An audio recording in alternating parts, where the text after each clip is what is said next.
আজকে আমি গণিতে বহুল ব্যবহৃত নতুন একটা প্রতীক নিয়ে কথা বলবো।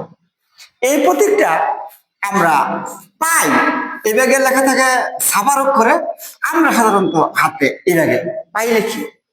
এটার মান 3.1415 এরকম অনেক বড় মান, কিন্তু এটা আমার প্রশ্ন হলো পাইয়ের মান 3.1415 এটা হইল কেমনে? আর আসলে পাইটা বলতে আমরা কি বুঝি?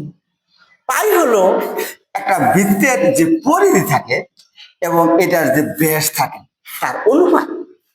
পাই কিন্তু আসলে দুইটার অনুপাত, বৃত্তের ব্যাস এবং তার পরিধি।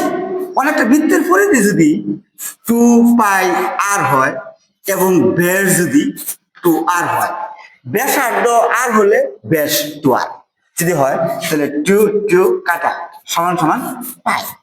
এটা কিন্তু পাই। কিন্তু প্রশ্ন হলো এই পায়ের মান এইটা কেমনে আসে? আসলে একটা পরীক্ষা করে দেখা গেছে যে একটা বৃত্তের পরিধি যদি 22 হয় তখন ব্যাস হয় 7। 22/7 মূলত বৃত্তের পরিধি এবং ব্যাসের অনুপাত, আর এইটা ভাগ করলেই কিন্তু এই মান আসে। আর এটা একটা অমূলক সংখ্যা, কারণ এর না কোনো এটাকে ভাগ আকারে সাজানো যায় না, পৌনঃপুনিক আকারেও সাজানো যায় না। এটা একটা অসীম সংখ্যা। এর জন্য এই যে পাই একটা অমূলক, আর পাইটা মূলত হলো একটা বৃত্তের পরিধি এবং ব্যাসের অনুপাত।